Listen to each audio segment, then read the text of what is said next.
Here's a supine variation to mobilize the OA joint in a dorsal direction. For this, you are going to put a pillowcase folded up on top of your patient's forehead, which will allow you to apply pressure in a lot more comfortable way. To mobilize my patient's left-hand side, I'm going to use my left arm and grab onto their whole head. So my hand is grabbing onto the back of his head, onto his like external occipital protuberance area. My right hand, I'm going to make this like a firm wall, almost like you're karate chopping something.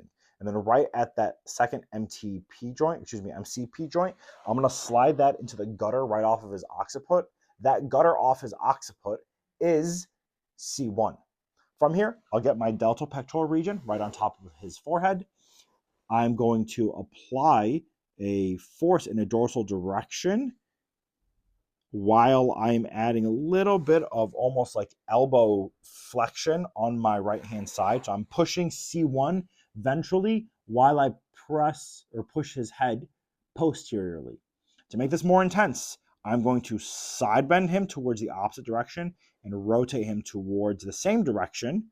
And then I can also add a little bit of almost like a chin tuck or almost like a traction force. And by doing that, you're going to take up a lot more slack in the joint capsule. Again, right hand is right on C1.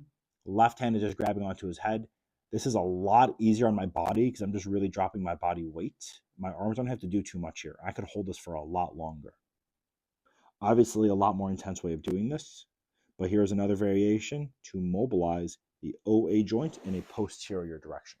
To show the opposite side, being right-handed, I usually will stick with the same hand as my mobilizing hand, really. So I'm going to still have my left hand underneath his occiput, still have my left shoulder on his forehead. I can still control my patient pretty easily here.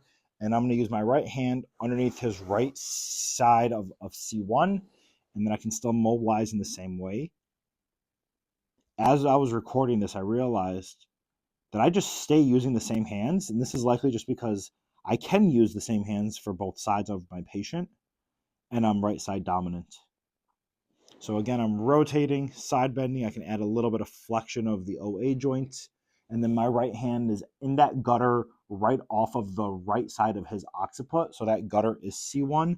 And then I can apply a dorsal glide using my patient's occiput while my right hand is just stabilizing, or I can even add a little bit of a anterior glide of C1 just by flexing my right arm a little bit.